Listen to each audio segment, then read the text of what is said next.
안녕하십니까? 부동산 경매 마스터 가이드에 오신 것을 환영합니다. 오늘 이 시간 경매의 전체적인 절차부터 권리 분석, 그리고 명도에 이르기까지 실전에서 바로 적용할 수 있는 핵심 전략들을 한눈에 살펴보겠습니다. 저희는 경매의 흐름, 권리 분석, 점유 계획, 수익 모델, 리스크 평가, 그리고 입찰 전략까지 성공적인 경매 투자를 위한 모든 단계를 심도 있게 다룰 예정입니다. 지금부터 부동산 경매 프로세스 타임라인을 함께 살펴보겠습니다. 경매는 경매 신청으로 시작하여 법원의 경매 개시 결정과 매각 공고가 이어집니다. 그 다음 단계가 바로 여러분이 지금 계신 정보 수집 및 입찰 참여 단계입니다. 이후 최고가 매수 신고인이 선정되고 법원의 매각허가 결정이 내려지면 최종적으로 매각 대금을 지급하고 권리를 취득하게 됩니다. 마지막으로 배당 절차가 진행되는데요. 여기서 중요한 점은 매수인은 매각 대금을 모두 지급하는 순간 등기 여부와 관계없이 소유권을 취득한다는 사실입니다. 성공적인 경매를 위해서는 정확한 정보 수집이 필수입니다. 이를 위한 3대 핵심 서류를 소개합니다. 먼저 기본정보원은 법원 게시판, 관보, 신문 그리고 대법원 법원 경매 정보 사이트 등을 통해 얻을 수 있습니다. 다음으로 매각물 검명세서입니다. 이 서류에서는 부동산의 표시, 점유자 현황, 그리고 인수되는 권리나 지상권 개요 등을 확인할 수 있습니다. 세 번째는 현황조사 보고서입니다.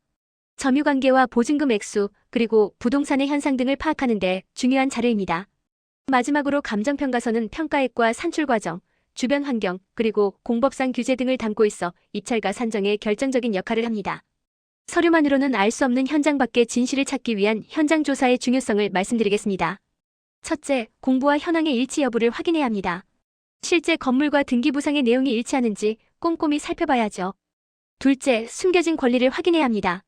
유치권이나 분묘기지권 등 등기되지 않은 권리들이 존재할 수 있기 때문입니다. 셋째, 점유자의 실거주 여부를 확인하여 소유자와 실거주자가 불일치하는 경우를 파악해야 합니다. 이는 명도 과정에 큰 영향을 미칠 수 있습니다. 마지막으로 입지, 보존 상태, 주변 상권, 그리고 체납관리비 등을 종합적으로 고려하여 부동산의 실제 가치를 판단해야 합니다. 권리 분석의 핵심, 바로 말소기준 권리에 대해 설명드리겠습니다. 말소기준 권리는 경매에서 낙찰자가 인수해야 할 권리와 소멸되는 권리를 구분하는 중요한 기준점입니다. 근저당권, 가압류, 담보가등기, 경매 개시 결정 등기가 대표적인 말소기준 권리인데요. 이 말소기준 권리보다 먼저 설정된 권리는 낙찰자가 인수해야 하므로 인수 즉 위험한 권리가 됩니다.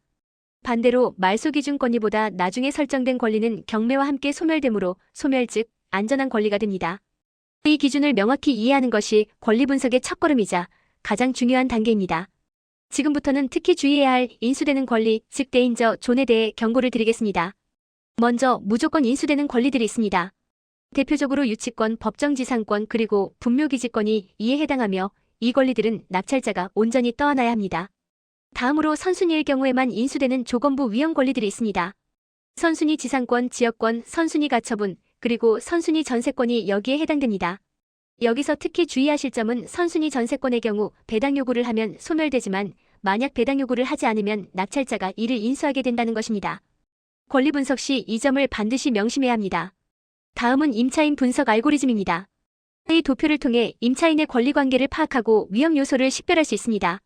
첫 번째 질문은 대항력이 있는가? 입니다. 이는 말소기준 권리보다 전입신고가 빠른지를 확인하는 것입니다. 만약 대항력이 없다면 인도 명령 대상이 되므로 비교적 안전합니다. 하지만 대항력이 있다면 다음 질문으로 넘어갑니다. 배당 요구를 했는가? 만약 배당 요구를 하지 않았다면 보증금 전액을 낙찰자가 인수해야 하는 위험한 상황이 발생합니다. 반대로 배당 요구를 했다면 마지막 질문으로 낙찰가로 보증금 전액 배당이 가능한가를 확인합니다. 전액 배당이 가능하다면 안전하게 권리가 소멸되지만 배당이 불가능하다면 보증금 잔액을 낙찰자가 인수해야 하는 위험이 따르게 됩니다. 이제 실전 권리 분석 케이스 스터디를 통해 구체적인 사례를 살펴보겠습니다. 케이스 1은 안전한 경우입니다. 1순위 근저당이 있고 2순위 임차인이 있는 경우 근저당이 말소기준 권리가 되어 임차인은 후순위로 소멸됩니다. 낙찰자에게는 안전하죠. 다음으로 케이스 B는 위험한 함정입니다. 1순위 전세권자가 배당 요구를 하지 않았고 2순위 저당권이 있는 경우입니다. 이때는 선순위 전세권을 낙찰자가 인수하게 되어 전세금 반환 책임이 발생합니다. 마지막으로 케이스 C는 특이사항인데요. 1순위 저당권, 2순위 가압류가 있는 경우입니다. 이 경우 가압류는 후순위이므로 소멸됩니다. 이처럼 순위와 배당 요구 여부에 따라 결과가 크게 달라질 수 있으므로 권리 분석은 매우 중요합니다. 다음은 입찰가 산정 및 준비물에 대해 알아보겠습니다. 입찰가를 산정할 때는 시세와 인근 낙찰가율을 참고하여 자신만의 입찰 상한가를 정하는 것이 중요합니다. 너무 높게 쓰면 수익성이 떨어지고 너무 낮게 쓰면 낙찰이 어렵기 때문입니다. 그리고 입찰에 참여하기 위한 준비물로는 신분증과 도장이 필수이며 가장 중요한 것은 매수 신청 보증금입니다.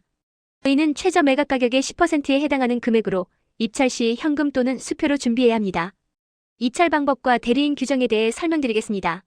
입찰 방법은 크게 두 가지가 있습니다. 첫째, 기일 입찰은 정해진 날짜에 법원에 직접 출석하여 입찰하고 즉시 개찰하는 방식입니다. 둘째, 기간 입찰은 우편이나 직접 제출 방식으로 입찰서를 제출하고 나중에 정해진 날짜에 개찰하는 방식입니다. 대리인을 통해 입찰하는 경우도 많은데요. 이때는 본인의 인감증명서, 본인 인감도장이 찍힌 위임장, 그리고 대리인의 신분증과 도장이 반드시 필요합니다. 또한 공인중개사도 대리가 가능하지만 법원의 등록이 필수입니다. 다음은 경매에서 발생할 수 있는 변수 중 하나인 공유자 우선 매수 신고에 대해 말씀드리겠습니다. 이는 공유주분 경매 시 기존 공유자가 최고 낙찰가와 동일한 가격으로 먼저 매수할 수 있는 권리를 말합니다. 만약 공유자 우선 매수 신고가 들어오면 최고가 입찰자는 즉시 차순위 매수 신고인으로 밀려나게 됩니다. 이에 대한 대응으로는 집행관이 종결을 고지하기 전까지 차순위 지위를 포기하여 보증금을 돌려받을 수 있습니다. 이 권리를 미리 파악하고 입찰에 참여하는 것이 중요합니다. 낙찰 후에는 허가와 대금 납부라는 골든타임이 찾아옵니다. 매각기일 즉 낙찰일로부터 약 일주일 후에는 법원에서 매각 허가 결정이 내려집니다. 법원의 심사를 거쳐 문제가 없다고 판단되면 허가 결정이 확정되죠. 이후 법원에서 정해준 대금 지급 기한 내에 매각 대금을 납부해야 합니다.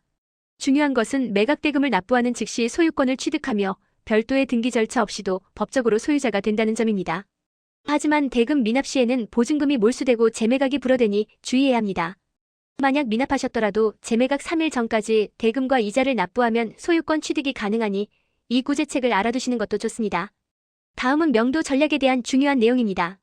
점유자를 내보내는 방법에는 인도 명령과 명도 소송 두 가지가 있습니다. 먼저 인도 명령은 대금 납부 후 6개월 이내에 신청할 수 있으며 대항력 없는 점유자나 채무자를 대상으로 합니다. 신속하고 저비용으로 진행된다는 장점이 있습니다. 반면 명도 소송은 6개월이 경과했거나 권한 있는 점유자를 대상으로 할 때 필요합니다. 이 방법은 시간이 길고 비용이 많이 든다는 단점이 있습니다. 여기서 중요한 팁 하나.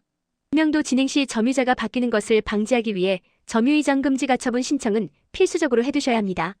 성공적인 경매 투자를 위한 3대 원칙을 정리해드리겠습니다. 첫째, 정확한 권리 분석입니다.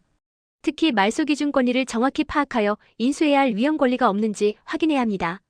둘째, 철저한 현장 조사입니다. 숨겨진 권리나 실제 시세 등을 파악하여 서류만으로는 알 수 없는 정보들을 확보해야 합니다. 마지막으로 합리적인 입찰가 산정입니다. 수익률을 기반으로 입찰가를 신중하게 결정하여 안정적인 투자를 이끌어내야 합니다. 이 세 가지 원칙을 지키시면 성공적인 경매 투자를 이루실 수 있을 것입니다. 마지막으로 면책 조항에 대해 안내 말씀드립니다.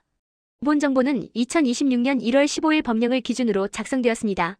제공된 내용은 여러분의 이해를 돕기 위해 재분류된 것으로 법적 효력을 갖는 유권 해석이 아님을 알려드립니다. 구체적인 법적 분쟁이 발생하거나 더 자세한 정보가 필요하실 경우 반드시 전문가 또는 관계기관에 문의하시기 바랍니다. 본 자료의 출처는 법제처와 찾기 쉬운 생활법령 정보임을 밝힙니다.